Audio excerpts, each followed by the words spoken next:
story when it comes with Super Mario Galaxy. When I was very young, I used to have a friend over, well, a family's friend, over to stay at our house.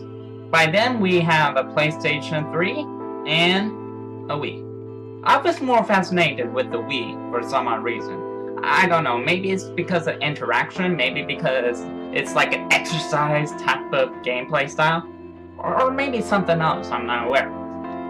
Anyways, I was enjoying Wii Sports, where I play mini games such as bowling, baseball, even boxing. But after a while, I gotten bored with it, so I decided to play a different game for the Wii. One game in mind was Super Mario Galaxy. Let's just say the first experience with it was a little bit embarrassing. Due to me being alienated from the entire series, I have no idea how to play this game in general. It was just new to me. I didn't return to this game until a couple of years later, or should I say a few months from now. By that time, I decided to buy myself a new game for my Wii U, or to buy a game for a PlayStation 3. I was stuck between two choices, Little Big Planet 3 or Super Mario Galaxy. That is, until the clerk came up to me and told me, just buy Super Mario Galaxy, it's a good game, you will enjoy it. So, I bought it with my own money, and he was right. So, is Super Mario Galaxy the best game? Of course it is. I mean, this is Mario crying out loud. Super Mario, to be exact. Every single video game in the Super Mario series is awesome. And that's the review to decide. This is Jamal from JamFrog35, and this is Super Mario Galaxy. It's jam time. Towards the end of the GameCube year, they decided to throw in a little demo. This demo, Super Mario 128, causes the creation of two different game genres. One is the Pikmin series, and the other is, well, Super Mario Galaxy. One chapter in, another begin as they move on to the next console, the Wii. But what should they make? What game should they create? Thus, the creation of Super Mario Galaxy. Released in November 2007. So, is the game good? Well, let's talk about the story a little bit. Every single 100 years, a comet appears in the skies above the Mushroom Kingdom. In each of those 100 years, comets falls down, big or larger ones, which we call them nowadays as, now, the one and only Power Stars. Which I suppose they use it for various situations, like unlocking doors and power-ups or such.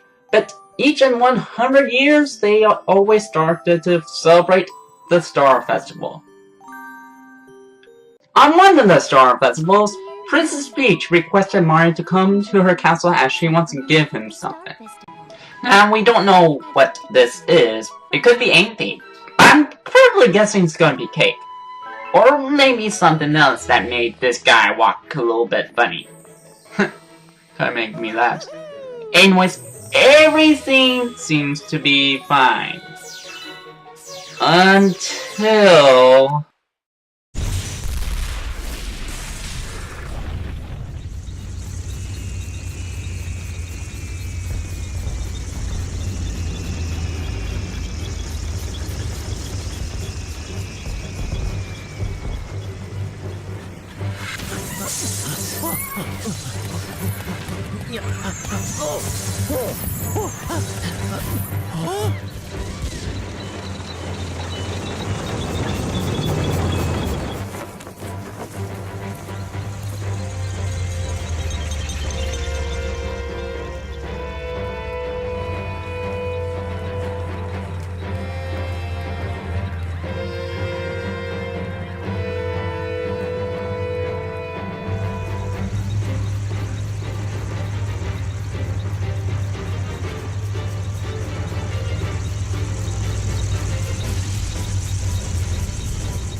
Man, this guy doesn't give up.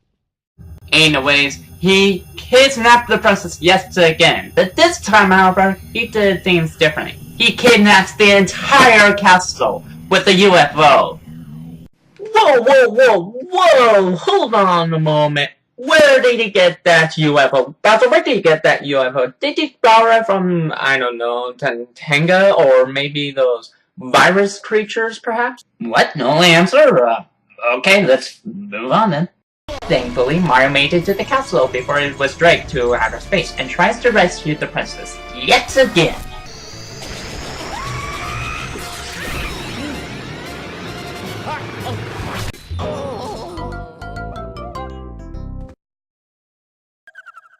Looking for him, however, he managed to land on a small planet, where he meets none other than these Lumas. And after chasing them around, they directed Mario to their leader. Their mother. And who is their mother? Princess Rosalina, Queen of the Cosmos. You see, they traveled through the galaxy, visiting to other planets and new worlds to explore. One day, they visit to Mario's planet. Suddenly, their power stars, their main source of power, flies out of their space station, thus leaving her comet observatory, the space station, into hibernation. One of the power stars was founded by none other than Bowser, which he learns about his power and plans to use it to rule the galaxy. So they're in deep waters right about now. Without the power stars, they won't be able to travel through the galaxies. And with Bowser having the power stars, well, he will rule all galaxies. However, there is a chance. If Mario manages to collect the major amounts of power stars for Comet Observatory, she will in return help you save Princess Peach, a life of the plumber.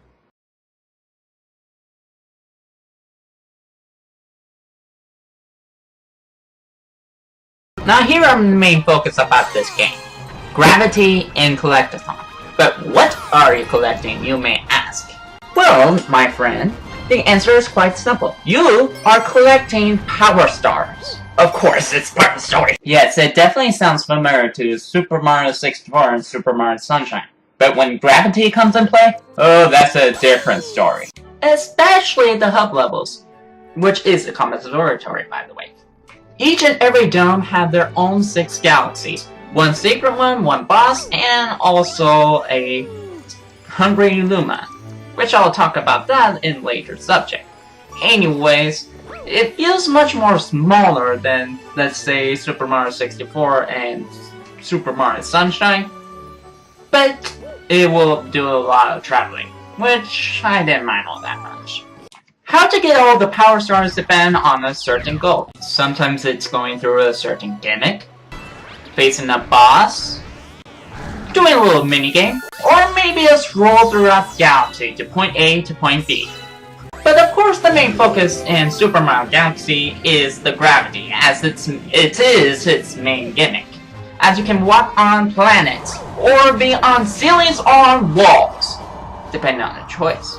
At first I thought the gravity gimmick here would mess up my groove, but after a while and getting used to the controls, I actually had a lot of fun with this, and to be quite frank, it's pretty good. They also added in new themes to, well, the game as well, such as, well, the Star Spin.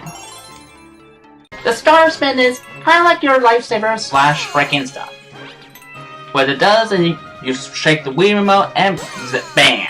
You spin like a mini tornado. You need it in various situations. Like per se, you're trying to hit the enemy, spin it. If you're trying to get an extra lift, spin it. Turn the switch on, spin it. Fight the boss, spin it. Rebounding the enemy's attack, spin it. Want to get a extra boost underwater, spin it. You get the idea. See that thing in the middle of the screen? That is your cursor. You're able to use it to interact the level, or you use it to shoot star bits. Your main currency of feeding Lumas, and also gain extra lives, as well as coins, which they don't use much other than gaining you health points. Yeah, Mario now has a health meter. Who knew? Anyways, you can shoot star bits by pressing B, though I recommend only use that only shooting at Lumas, as it's the only thing I ever use. But if you're unlike me who wants to save the star bits for hungry Lumas or anything extra, then use it all ahead to fire at enemies. It's your choice. Mario's good old moves of his athletic skills return, as he can do many techniques that he did in Super Mario 64 and Super Mario Sunshine. He can do the wall jump, the ground stomp, the triple/double jump, and my personal favorite, the long jump, which for some reason didn't appear in Super Mario Sunshine. I haven't played this game, but I heard it didn't return there, and I'm glad it has in Super Mario Galaxy, as it's very useful in various situations. But hey, no harm, no foul. Well, except for the power-up. The Bee Mario, which acts like a bee, buzzing around while walk on sticky surfaces and platforms that original Mario can't even stand on, but weak against water. And Boo Mario, which allows you infinite flights, and also you're able to go through, well, walls, like a ghost. But for some reason it attracts boos. I don't know why. Maybe it's the mustache? It's probably the mustache. Anyways, Ice Mario stays cool under pressure, as he is able to make icy platforms underneath. Rainbow Mario is like Star Mario or Invincible Mario, in which he hit one single touch of an enemy, that enemy is dead. For real. And everybody's least favorite, including mine, Spring Mario, which allows you to jump higher than any Mario can do. Oh, constantly jumping around like a spring. I really didn't like this power-up at first, but after playing through it, I didn't really care about this power-up, as I was blazing through with ease, and honestly, it wasn't as bad as people make it out, including me in my previous playthrough. Sorry about that, people. And the return power-up, the Fire Mario, allows you to be like Fire Mario, able to throw fireballs out of your fingertips, though it burns out under a time limit. Come to think of it, they feel more like tools than power-ups. Especially with one of my most favorite power-ups out of them all, Flying Mario, which, in turn, grants you will fly. The problem? They only appear in Purple Coin Gateway Galaxy and the Hub level. Don't get me wrong, I love all the power-ups. Well, all but one. And I understand that they're trying to make it a little bit more challenging, and I understand that some games might not be the same.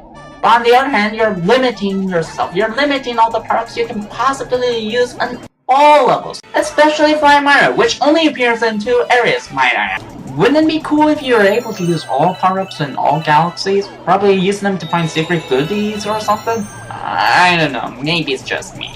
Again, it's not a bad thing, it's just something to think about, you know?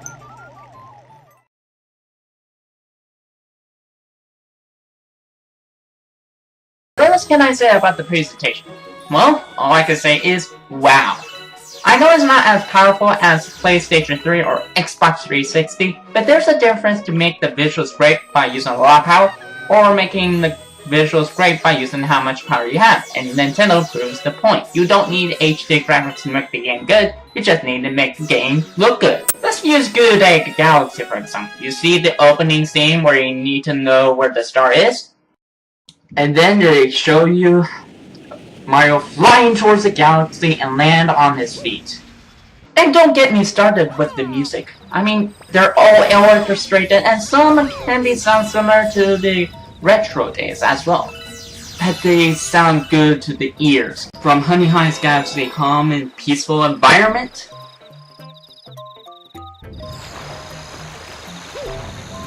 to the epic journey in Good Egg Galaxy.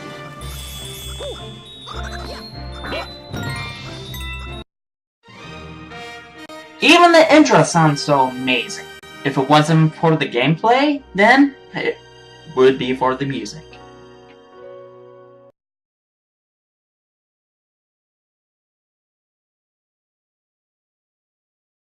Even though I did say I enjoyed this game thus far, there were some minor setbacks. For one, the camera is a little bit finicky. Allow me to show you an example. This is me where I finally was collecting all the star bits and coins. Then all of a sudden, this happened to me. I wasn't able to see where I was going. I tried straightening the camera, I tried using the direction pad to change views of the camera, but it didn't work, causing me to do this. Yeah. Even though Super Mario Galaxy 2 had the same issue with this problem, they kind of work around it, make it able to see everything around you. It makes it much more better than how it did in Super Mario Galaxy 1. But there is another issue I want to point out, and that is motion control. Starting from favorite to least. The certain level was pretty good, and only appears in 2. The bubble loop gimmick was slow but adequate, but my least favorite out of them all is the ball gimmick. Oh boy. I don't like Sonic 06's ball gimmick. I don't even like it in Super Mario Galaxy. I mean, sure it's better than 06, but it's way too precise, and you have to use the Wii control as a joystick. Plus, due to being a little bit too precise, I sometimes have to weave the Wii remote left and right in order to stand on a single platform. Sometimes it works, sometimes it doesn't. And then there is the purple coins. Yeah, I'll talk about that in extras later. And to get the elephant out of the room, the smallest nitpick I have with this game is that every time when you exit out of the game, you have to your lives restart. Now you can collect lives anywhere in the Combat Observatory, collecting 50 star bits and collecting coins, but none of that matters when you try to take a break. I completely understand why you limited lives in Super Mario Maker, but why in Super Mario Galaxy series? Are you trying to make things a little bit more challenging? Are you saying that there is both a punishment of playing the game and not playing the game? Then that would mean I collect all the lives for myself and exiting the game all for nothing. All for nothing.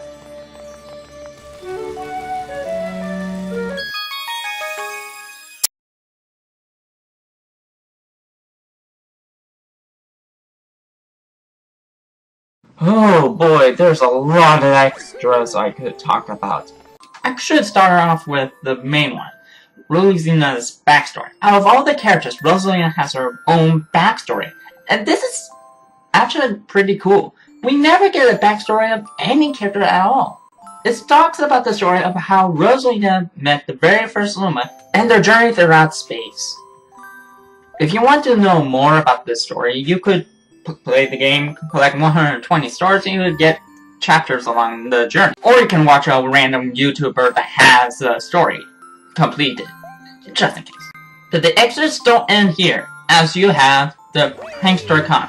And what are these Prankster Cons, you may ask? Well, think of them like extra challenges. For example, there's one that involves racing against time, racing a cosmic self, a speed up level, and a Daredevil one where you have one-hit style, similar to the classical days of Super Mario. Some can be challenging and can be a little bit, well, difficult sometimes, but everything kills to one certain little prankster comment that will test your time and patience. So what is the purple comment challenge here? Well, you're collecting 100 purple coins. Well, that sounds easy and simple. You just collect 100 purple coins and you're done, you might say. Well, yeah, it might be simple. It's not very easy. Well, it depends on a certain level. Okay, they're not a big, major issue about this game. I just find them a little bit tedious in some areas. More importantly, sometimes it can be more challenging than it should be. That's right, I'm looking at you, Luigi's purple coins. This prankster comment will test your skills, reflexes, exploration, and of course, your patience. But be warned, this is no ordinary cakewalk. But the best thing about this game out of them all is Luigi. At first, Luigi was used to, well, help you to get all the power stars needed. If you manage to find the power star, well, he sends you a letter. Not to mention to show the picture where the star exactly is. But if you manage to collect 120 stars, you'll gain an extra reward. You can play as none other than Luigi. That's right, it's Luigi time! It's the Luigi! What? I would talk a little bit more about Luigi, but I think I will save it for another gameplay. Let's just say It's like Super Mario Galaxy, but a little bit more Luigi into it.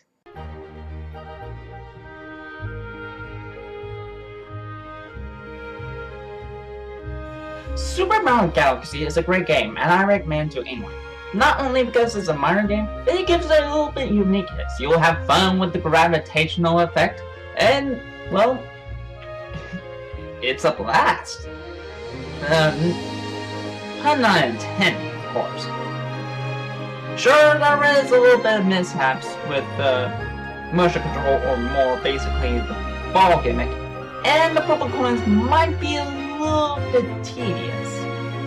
But if you're planning to play the game just for real, just collect 60 power stars. You're not missing anything much. Well, other than playing as Luigi. And maybe a letter from it.